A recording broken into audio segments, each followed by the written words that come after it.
ஒன்றிய அரசு தாக்கல் செய்த நிதிநிலை அறிக்கையில் தமிழ்நாடு என்ற பெயரே இடம்பெறாததற்கு பல்வேறு அரசியல் கட்சி தலைவர்கள் கடும் கண்டனம் தெரிவித்துள்ளனர். 2024-2025 ஆண்டு நிதிநிலை அறிக்கையில் தமிழ்நாட்டுக்கான திட்டங்களுக்கு எந்தவித நிதி ஒதுக்கீடும் செய்யாத ஒன்றிய அரசு தமிழ் மற்றும் தமிழ்நாடு என்ற வார்த்தையை ஒருமுறை கூட அறிக்கையில் பயன்படுத்தாதது மக்கள் மத்தியில் ஏமாற்றத்தையும் அதிர்ச்சியையும் ஏற்படுத்தியுள்ளது. அது மட்டுமல்லாமல் ஒன்றிய பாஜக அரசின் நிதிநிலை அறிக்கை தமிழ்நாட்டின் மீதான காழ்ப்புணர்ச்சியை காட்டுவதாக பல்வேறு அரசியல் கட்சி தலைவர்கள் கண்டனம் தெரிவித்துள்ளனர்.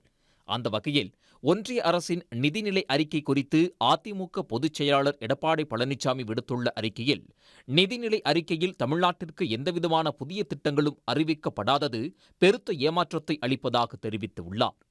கோதாவரி, காவிரி இணைப்பு போன்ற திட்டங்கள் தமிழ்நாடு முன்மொழிந்த போதிலும் ஒன்றிய அரசு இதனை கண்டுகொள்ளாமல் விட்டது தமிழ்நாட்டு விவசாயிகளுக்கு ஏமாற்றத்தை அளிப்பதாக குறிப்பிட்டுள்ளார். வெள்ளத்தடுப்பு பணிகளுக்கு பீகார், அசாம், இமாச்சல் பிரதேசம், உத்தராகண்ட், சிக்கிம் போன்ற மாநிலங்களுக்கே பெருந்தொகை ஒதுக்கப்பட்டுள்ள நிலையில் இதுபோன்ற திட்டங்கள் எதுவும் தமிழ்நாட்டிற்கு அறிவிக்கப்படாதது வேதனையளிப்பதாக எடப்பாடி பழனிசாமி தெரிவித்துள்ளார்.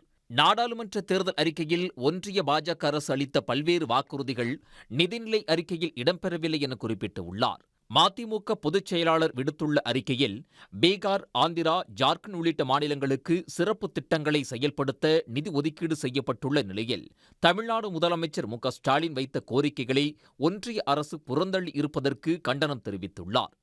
பண மதிப்பிழப்பு, ஜிஎஸ்டி, கொரோனா தாக்கம் உள்ளிட்டவற்றால் அடுத்தடுத்த நெருக்கடிகளை சந்தித்து வரும் கோவை மாவட்ட தொழில்துறை வளர்ச்சிக்கு திட்டங்கள் எதுவும் அறிவிக்காமல் தமிழ்நாட்டை வஞ்சித்திருப்பதற்கு அவர் கண்டனம் தெரிவித்துள்ளார்.